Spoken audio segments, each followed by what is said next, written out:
Boatworks today is sponsored by Total Boat and Alexseal Yacht Coatings, as well as supported by the generosity from the beautiful folks over on Patreon. Thank you so much. So welcome back, everybody. Hope you're having a fantastic weekend. Hope you're staying warm. A little bit more on that here in a second.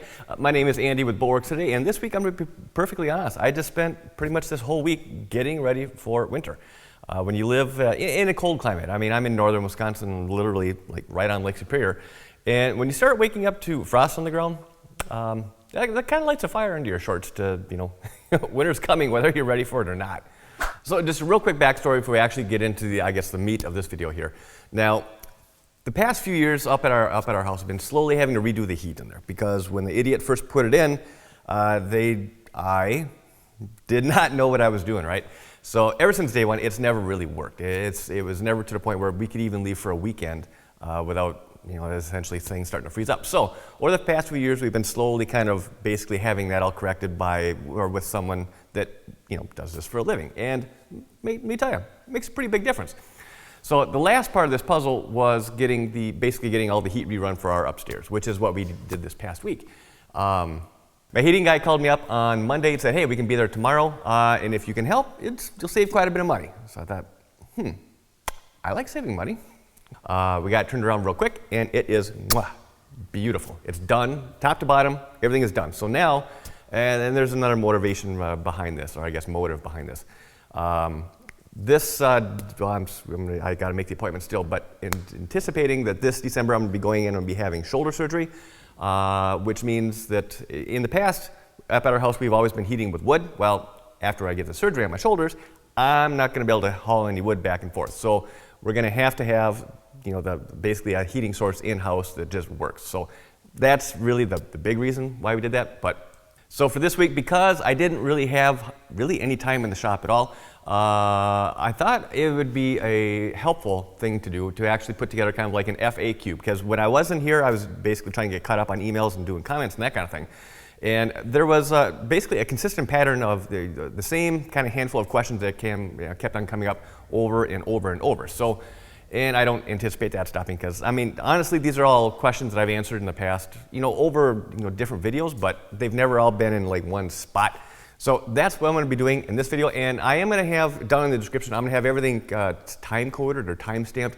So I mean, you can go through and kind of see what questions I'm going to be addressing here, and if there's one of them of interest, you can just jump right to that. Although I would prefer if you actually watch the whole video. That does help quite a bit, So the first question I want to address is actually one that came up many, many times from my video from last week when I was laying all the glass over on the little red sailboat. Which was in different versions of it, but it's basically along the lines of why do I have to go over top of the glass that I just laid? Why do I have to go over top of that with gel coat in order to cure it? So the resin that I used when I was wetting out the glass, it's a laminating resin. And essentially what that means, it's a polyester resin that does not contain wax. So when you're getting different resins, when you're looking at this thing, it'll either say either contains wax or does not contain wax, right? If it contains wax, it's more of like a finishing resin. If it does not contain wax, then it's a laminating resin. Now, the thing with that is, when you're using a laminating resin, until you actually take that extra step and cure it, it's not going to sand real well. It's not fully cured. And when you're referring to like polyester resins, the way that you cure that material is to basically, you have to go over top of it with something that's going to create like an air barrier, right? Because polyester resin, when it's able to have contact with air, it won't fully cure. It won't. So you got to go over top of it, like I said, with something that creates an air barrier. Now, a number of ways that you can do this. Probably one of the more common ways. And again, I kind of change what I use depending on what step of the process of the repair I'm at. I'm not gonna get too far down that rabbit hole and make this confusing, but basically there's a number of ways that you can cure polyester resin, right? So the first one is to use a product that's called PVA, as in polyvinyl alcohol. Essentially, it's like a liquid plastic, and you can brush it on. It's better if you spray it. You can apply it either way. You can also get what's like a regular wax additive that you actually mix in with your laminating resin. So you're taking a laminating resin, and because you mix in the wax with it, it's now a finishing resin. So you could take that same material, go over top of the glass that you just laid with the same resin containing wax, and that'll create, the wax will float up to the top, it'll create an air barrier, and it'll cure everything off. Now, what I typically prefer to use, especially, again, and this is partially because I'm doing this stuff on video, but also it's just so that I can physically or actually see that I've got the surface coated, and that's to actually use a gel coat that contains wax. Now, I like to use white gel coats with wax because, well, it's easier to pick up on camera, but because it's an off color from the material that I just got done wetting out glass-wise, it's easy for me to look down and say, okay, I know that this area's been covered. Whereas if I'm going over the material or the glass with the same color resin, I can't, just because it has wax, it doesn't look any different.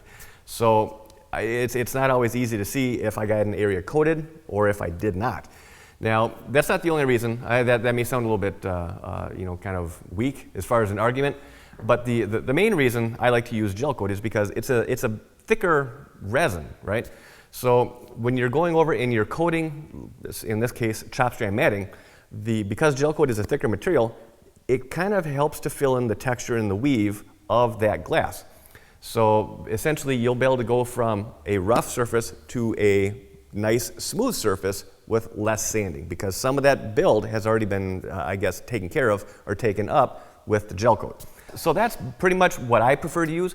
Now, a number of people asked, well, why don't I use the PVA? Because PVA is an off color. I could still, get that sprayed up or rolled out, whatever, and see that it was coated. Well, the thing about PVA is it's a water-soluble product. So in order to remove that before you start sanding, you actually have to essentially wash the boat.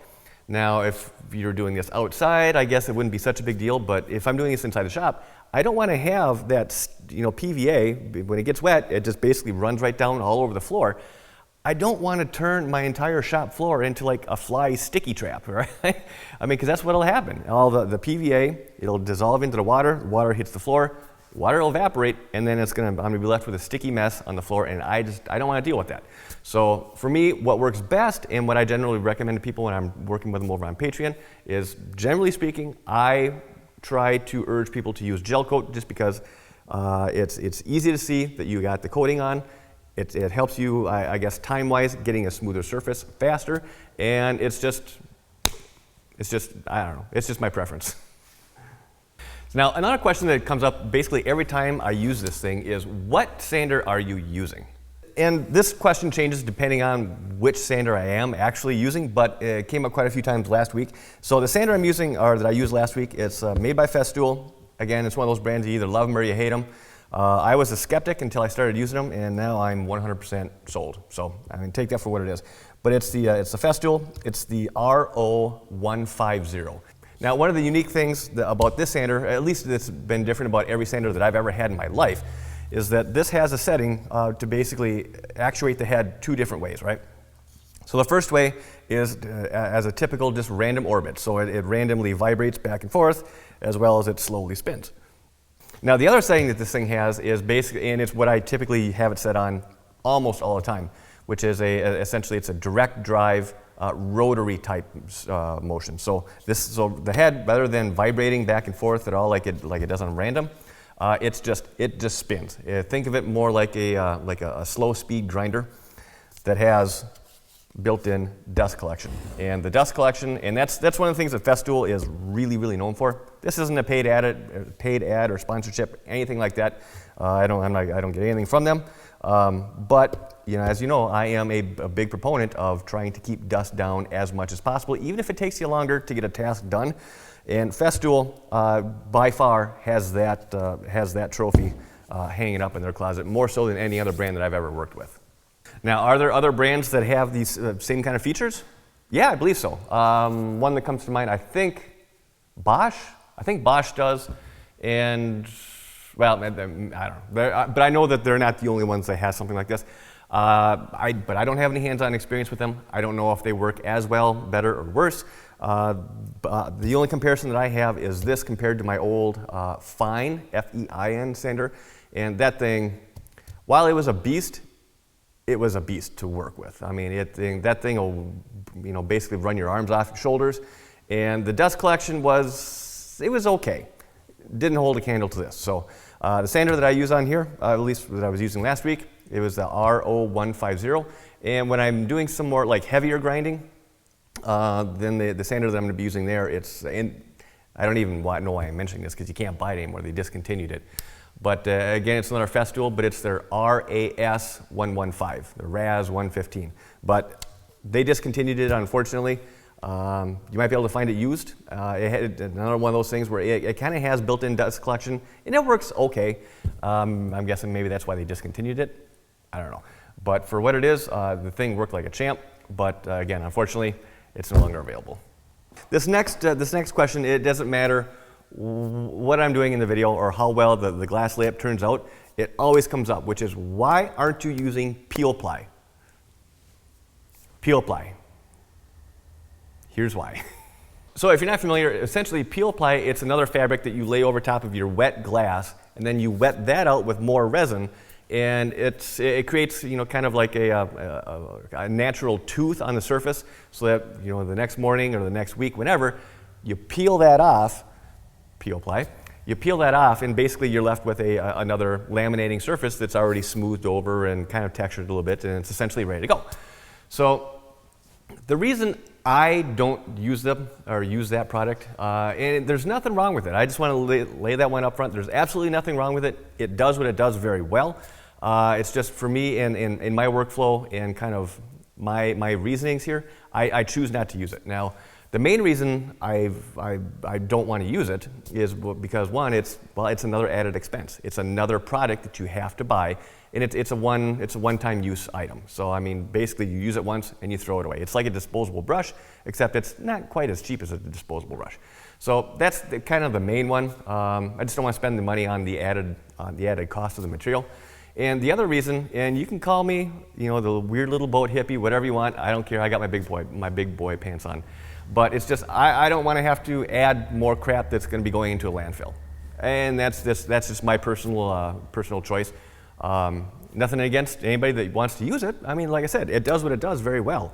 It's just, I've developed a workflow that works for me that I don't need it. And I really don't have any interest in using it. So, so that's basically why. So the next question I want to talk about is about this. And no, it's not what you're thinking.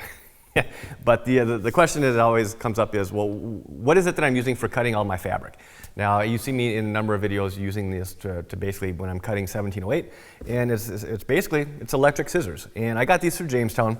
The brand name on these it's Easy Cutter. Here, I'll show you the box here. But the Easy Cutter, and it's a pair of scissors. I mean, it's really not much more to say about it.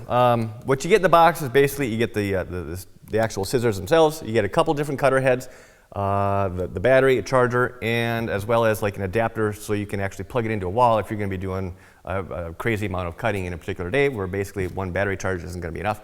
Now, that said, as tiny as this little battery is, I've run this thing for 2-3 hours, and I have yet to kill it. So on a particular day, I mean, I put it on the charger again at night, but you actually get a surprising amount of life out of the battery. So if you have a lot of cutting to do, seriously, this is going to be your new best friend. So now the next question that has been coming up pretty consistently is, what are my plans for this Bertram?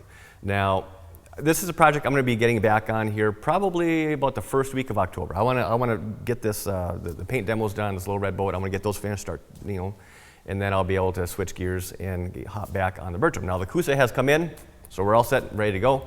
But as far as my plans for this boat, now when I first got it, initially I had full intentions of, I'm going to keep this thing, and it'll give me a boat that I can take the girls out on the lake and just basically create that whole experience. Well, as much as I love that idea, the reality is I don't have the time to go out on the water. I don't. And that's just a kind of a sad reality. I mean, you work in this business for what, 20 years now, and I think I've been out on the lake 2 or 3 times within that 20 years. So it is what it is. So if I were to actually just keep it for myself, I mean, it would end up being one of those trophy boats that it would live in a garage and it would never see the water, and it just, well, if that's going to be if that's how it's going to end up working out, why keep it then? So I haven't decided 100% yet, but I think direction I'm leaning towards now is that I'm going to finish it off the way that I would like to have it finished if I were going to keep it, just in case I flip-flop.